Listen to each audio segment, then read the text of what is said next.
ओम नमो भगवते वासुदेवाय नमः। नमस्कार दोस्तों, आप समस्त श्रोतागण का आपके YouTube चैनल जीवन अमृत पर हार्दिक अभिनंदन है। आज मार्क्सिस्ट महात्मा कथा की श्रृंखला में आप रसपान करेंगे 12वां अध्याय का। पहले 11वें अध्याय को देखने के लिए आप सबका बहुत बहुत धन्यवाद। तो चलिए बिना देर किए आज की वीडियो का आरंभ करते हैं, जिसमें एकादशी का महात्म्य बतलाया गया है, जो भगवान विष्णु ने अपने श्रीमुख से भगवान ब्रह्मा जी को बतलाया है। इस कथा का आरंभ 11वें कथा से जुड़ा हुआ है। अगर आपको कथा पूरी समझ ना आए तो मेरे 11वें अध्याय को श्रवण करें, तत्पश्चात इसका श्रवण करें तो आपकी पूरी कथा जो है आपको समझ में आ जाएगी।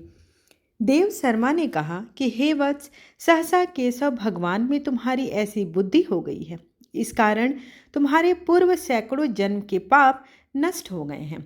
तुम बिना व्रत तीर्थ के ही कोटि पापों से मुक्त हो गए हो और मेरे आतिथ्य सत्कार तथा भक्ति से तुमको विष्णु पद प्राप्त हुआ और उसी पुण्य प्रभाव से तुम्हारी ऐसी बुद्धि हो गई।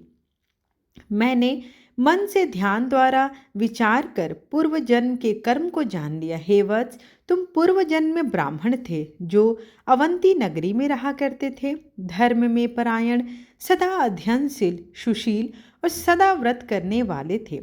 परंतु तुमने विष्णु भगवान का एक 10वीं विदा एकादशी का व्रत किया। इस कारण तुम शूद्र हो गए और पाप वृद्धि हुई तथा 10वीं विदा एकादशी व्रत के दोष से धर्म से चित्त नहीं लगता। हे वत्स, विदर्भ नगर में तुम्हारी लड़की का लड़का रहता था। उसने विधि पूर्वक एकादशी का व्रत किया और अखंड एकादशी व्रत का पुण्य तुमको दे दिया। इस कारण धर्म में वृद्धि हुई और पाप का नाश हुआ। उस एकादशी व्रत के पुण्य प्रभाव से 10वीं विदा के पाप को यमराज ने मिटा दिया और तुम्हारे इस जन्म के साथ पूर्व के 10,000 जन्म के पापों को इस समय यमराज ने मिटा दिया। इस तरह दोनों शूद्र और देव शर्मा ब्राह्मण बात कर रहे थे कि विश्वक्सेन आ गए और उन्होंने कहा कि हे वर्णवीर अर्थात हे शूद्र, तुम्हारा स्वागत है। मैं जनार्दन भगवान तुम्हारे ऊपर प्रसन्न हूँ। तुमने ब्राह्मण का आतिथ्य सत्कार किया, इसलिए पापों का नाश हो गया और दूसरे दिन दिए गए एकादशी व्रत के पुण्य से हे शूद्र, 10वीं विदा का पाप भी नष्ट हो गया। तुम्हारे नाती ने व्रत करके पुण्य तुमको दे दिया और उस पुण्य के द्वारा तुम्हारा भी उद्धार किया। हे महाभाग, अपनी पत्नी के साथ गरुड़ पर सवार हो जाओ। यह कहकर देव विष्णु ने उस समय विमान पर बैठाया। हे निरुपोत्तम, शूद्र शरीर से तुम स्वर्ग को गए और देव शर्मा ब्राह्मण तीर्थराज प्रयाग को गए। हे राजन, जो तुमने पूछा था जो सब मैंने तुम्हें कह सुनाया। अखंड एकादशी के पुण्य से और प्राप्त अतिथि सत्कार से तुमको विष्णु की भक्ति करने वाली स्त्री मिली तथा निष्कंटक राज्य मिला। राजा वीर बाहु बोले कि हे ब्राह्मण, विष्णु भगवान को प्रसन्न करने के लिए अच्छी तरह अखंड एकादशी की विधि कृपा करके कहिए। ऋषि ने कहा कि हे नृपश्रेष्ठ, पवित्र एकादशी की विधि सुनिए। पहले विष्णु भगवान ने नारद जी से जो कुछ कहा था वह विधि और उद्यापन विधि भी मैं तुम्हें बताऊंगा। हे नरोत्तम, मार्गशीर्ष आदि महीनों में एकादशी के दिन इस पवित्र अखंड एकादशी का व्रत करना चाहिए। 10वीं के दिन शाम को सूर्यास्त के पहले भोजन करें और एकादशी के दिन उपवास करें तथा द्वादशी के दिन एक बार भोजन करें। इसको अखंड एकादशी व्रत कहते हैं। दिन के अष्टम भाग अर्थात शाम को सूर्य नारायण के मंदिर प्रकाश होने पर सूर्यास्त के पहले जो भोजन किया जाता है उसको नक्त भोजन कहते हैं, किंतु रात्रि में भोजन को नक्त भोजन नहीं कहते हैं। कांस्य पात्र में भोजन, मांस का भोजन, मसूर, चना, कौला, साग, मधु, शहद, दूसरे का अन्न, पराया धन, 2 बार भोजन, स्त्री प्रसंग, इन 10 कर्मों को विष्णु भक्त मनुष्य 10वीं के दिन कतई न करें। हे राजन, यह 10वीं की विधि कही और एकादशी की विधि भी सुनो। एकादशी के दिन अनेक बार जल पीना, हिंसा, अशौच, मिथ्या व्यवहार करना, तांबूल, काष्ठ से दातुन करना, दिन में शयन करना, जुआ, क्रीड़ा, रात्रि में शयन, पतितों के साथ भाषण करना, ये 11 काम एकादशी के दिन विष्णु भक्त अवश्य त्याग कर दें।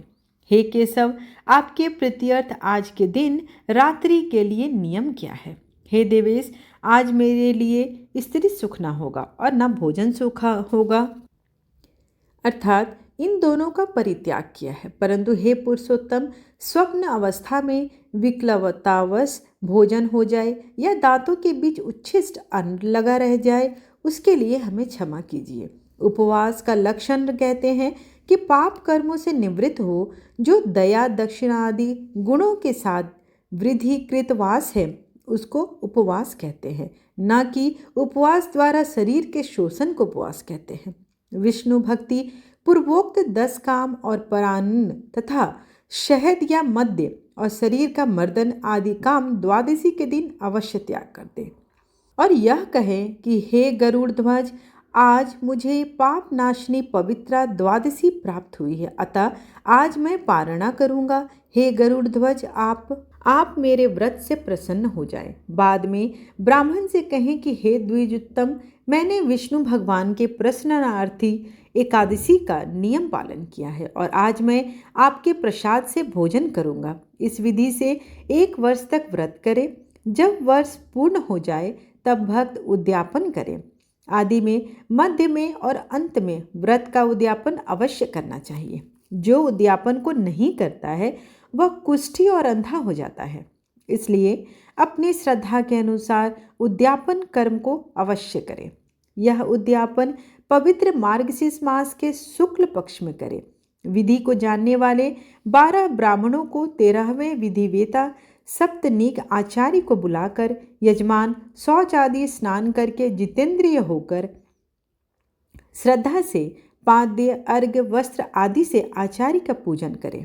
बाद में आचार्य सुंदर पंचरंगों से सर्वतोभद्र चक्र मंडल बनाकर सफेद वस्त्र से घेरा करें और पंचरत्न डालकर घट को जल से पूर्ण करें तथा पंच पल्लव से युक्त कर कपूर अगर से सुगंधित करें और घट पर तांबे का पूर्ण पात्र रखकर रक्त वस्त्र और पुष्पों की माला से सुशोभित करें। सर्वतोभद्र मंडल के ऊपर स्थापित करें। हे राजन, उस घट के ऊपर लक्ष्मी नारायण देव को स्थापित करें। प्रतिमा 16 मासा सुवर्ण की बनावे और वाहन शस्त्र से युक्त तथा 4 अंगुल प्रमाण की होनी चाहिए, अथवा यथाशक्ति बनावे और धन रहने पर लालच न करे। मूर्ति स्थापित कर मंडल में 12 मासों के देवों की स्थापना करें और उनके स्वामी की अखंड एकादशी व्रत के निमित्त पूजन करें। मंडल के पूर्व दिशा में सुंदर शंख की स्थापना करें और कहे कि हे पांचजन्य, पहले आप समुद्र में उत्पन्न हो और विष्णु भगवान ने अपने हाथ में आपको धारण किया है तथा समस्त देवताओं ने तुम्हारा निर्माण किया है। हे पांचजन्य, आपको नमस्कार है। बाद में मंडल के उत्तर और देव वेदी बनावे और संकल्प करे, वेदोक्त विष्णु मंत्रों से हवन करे। अपने स्थान में विष्णु की और हरि की स्थापना करे तथा पुरुष सूक्त और पौराणिक मंत्रों से पूजन करे। नैवेद्य के लिए अनेक प्रकार के मोदक बनावे और धूप दीप करके उपहार देकर भजन कीर्तन करे। चंदन आदि से पूजन कर भगवान की प्रदक्षिणा करे। भगवान को नमस्कार करके क्रम से आचार्य आदि ब्राह्मण का जप करे। पवमानी सूक्त का पाठ करे। मंडल ब्राह्मण का पाठ करे। मधु मंत्रों का पाठ करे। तेजोसी इत्यादि मंत्रों का पाठ करे। ऋचम वाम ब्रह्म साम मंत्र, पवित्र सूर्य के मंत्र, विष्णु भगवान की श्रेष्ठ संहिता का पाठ करें। जप के बाद कलश के ऊपर सांग पांग विष्णु प्रतिमा स्थापित करें। दूसरे दिन सूर्योदय के होने पर क्रम से हवन करें। प्रथम प्रोक्षणी पात्र, प्रणीता पात्र आदि स्थापित करके विधि से पूजन व भगवान की स्तुति करें। तत्पश्चात हवन करें। अपने गृह सूत्र के विधान से यज्ञ की अग्नि किया करें। 2 चरु बनावे, जिसमें विष्णु भगवान के लिए एक खीर की चरु बनावे और दूसरा चरु पुरुष सूक्त से 16 आहुति देवे और घी से 4 आहुति देवे। घी में भिगोकर इदम विष्णु इस मंत्र को पढ़कर अंगुष्ठ से तर्जनी तक नाप की पलाश की समिधा से कर्म सिद्धि के निमित्त हवन करें। 101 समिधा की आहुति देकर उससे दूनी 202 तिल की आहुति दे। इस प्रकार वैष्णव हवन के बाद ग्रह यज्ञ आरंभ करें।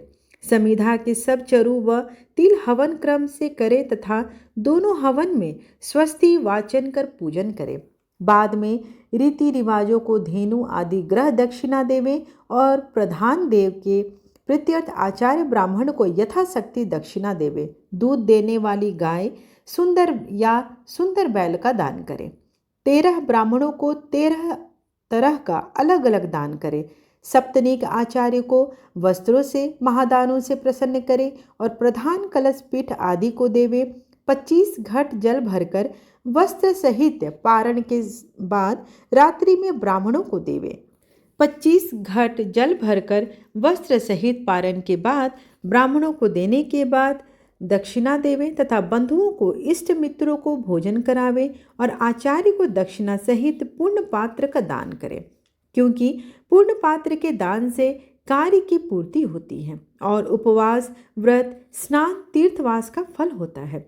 यदि घर में धन नहीं है और एकादशी का व्रत किया है तो वह ब्राह्मणों के वचन से व्रत को पूर्ण करे, अर्थात ब्राह्मणों से कहे कि मेरे पास धन नहीं है, मैं उद्यापन नहीं कर सकता हूँ, मैंने एकादशी का व्रत किया है, इसका पूर्ण फल मुझको मिल सके। ऐसा यजमान के कहने पर ब्राह्मण कहे कि तुमने जो एकादशी का व्रत किया है उसका पूर्ण फल तुमको मिले। इस तरह कहने से यजमान को व्रत का फल मिल जाता है। अपनी शक्ति के अनुसार उद्यापन आदि कार्य को करे।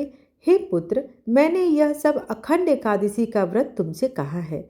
इस प्रकार मार्गशीर्ष महात्म कथा का 12वां अध्याय यहीं पर समाप्त हुआ। अगली कहानी महात्म्य के श्रृंखला में आप श्रवण करेंगे भगवान विष्णु ने ब्रह्मा जी को जागरण का जो महत्व बतलाया है उसके बारे में। आज की कथा अगर आपको अच्छी लगी हो तो वीडियो को लाइक, शेयर एंड सब्सक्राइब करना बिल्कुल ना भूलें। धन्यवाद।